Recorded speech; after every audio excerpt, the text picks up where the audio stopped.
how to fix post could not be shared issue on Facebook. So if you want to fix post could not be shared issue on your Facebook, then what you need to do is first you need to make sure that you have a stable internet connection. After that, you need to open up your Play Store. From your Play Store, you need to go with search and search for Facebook.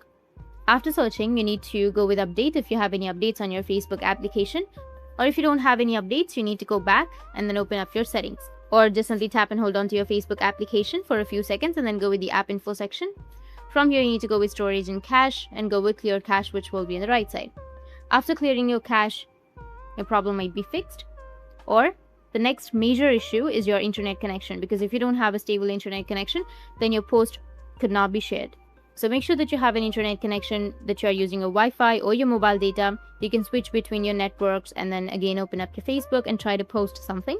And now your problem will be fixed. That's it. And if you have any questions, feel free to comment below.